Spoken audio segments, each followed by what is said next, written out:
chops, and those barbecued ribs. And Nitro's Garage for all your automotive needs. Call 646-675-2349. That's 646-675-2349. For all your automotive needs, Nitro's Garage. Ask for Jack.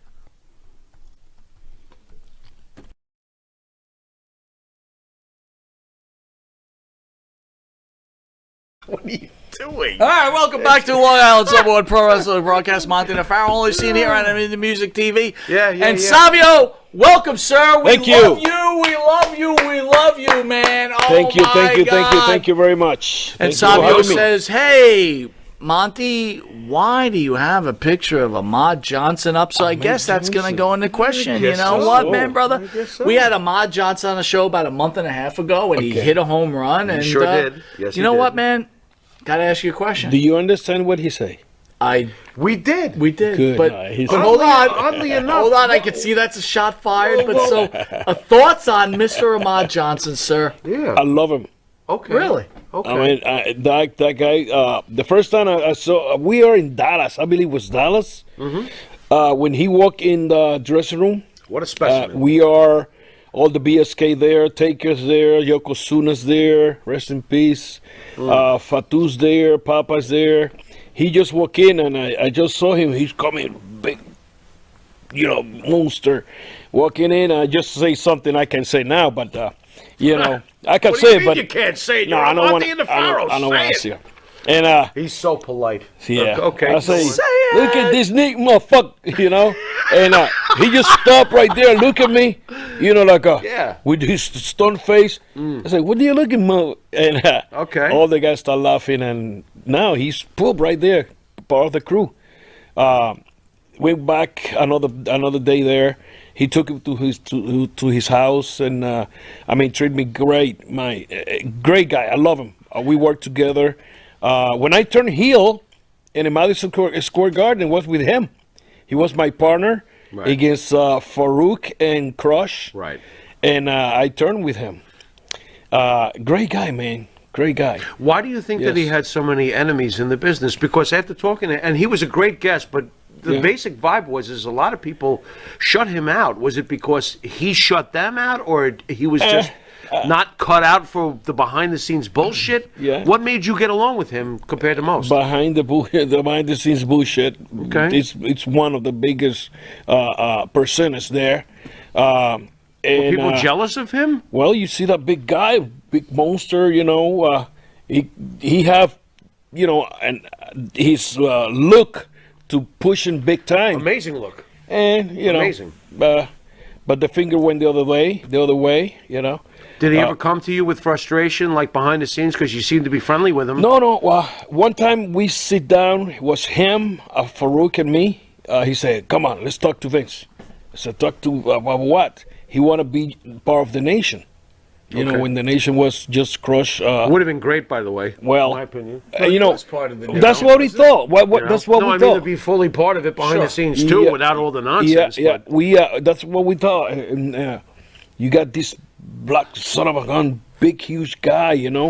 Part of the nation, and we sit down with Vince, and that son of a gun bring a hunting knife. A huge hunting knife. And now he had the knife and playing with that, and Vince is looking at the knife and look at us like, what the hell is going to happen here? But Vince is saying, nah, if we put you together with them now, you guys going to be too strong. And later... Which, by the way, makes sense. Well, right? yeah, To me, it make a lot of sense, sense. Years later, that's still in my head. And I say, well, yes, true. That crew is going to look too strong. But at the same time, you have heels super strong. You're going to have you babyface super strong because they're going to fight the big monster. And they're going to come on top. Because WWE is a territory of babyfaces. right.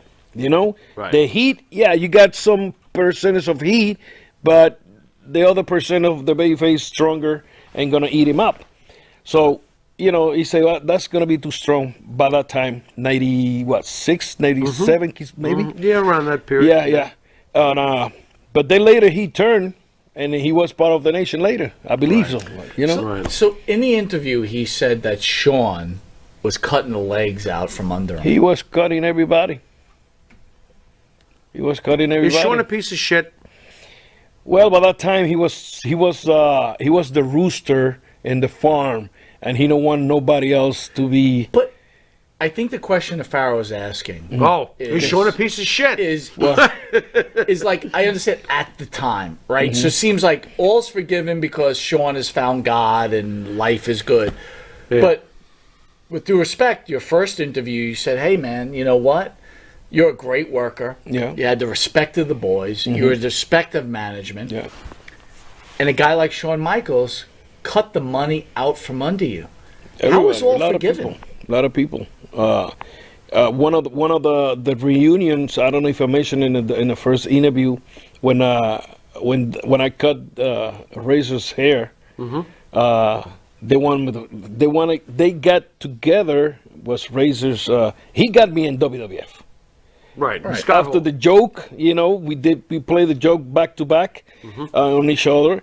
He wanna get me fired. And Yokozuna is the one hear all the story and went over there and tell you, son of a bitch, the kid is trying to bring some food home, and you want him to get fired because you're an asshole, motherfucker. So if not for Yokozuna, your WWF career might have been cut short. Oh yeah, if that was Yoko next table, he hear all the story. Maybe something like that happened because things have their ears, for them.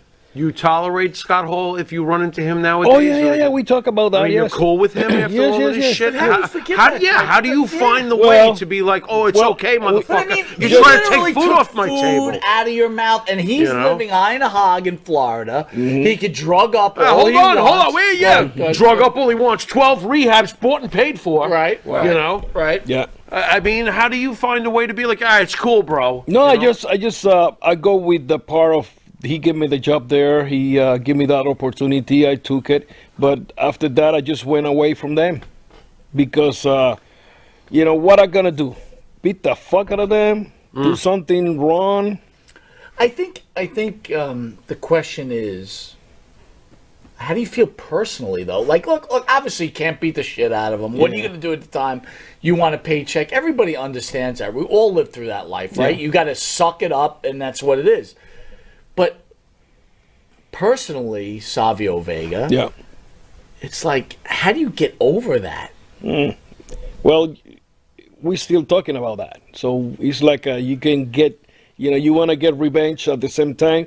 But when you grow older and older, you think, well, poor ass, See, the mentality that they have in that moment was just look ahead. Let's kill everybody in that path, and don't care if they have family or whatever. I see you, and I'm gonna destroy you.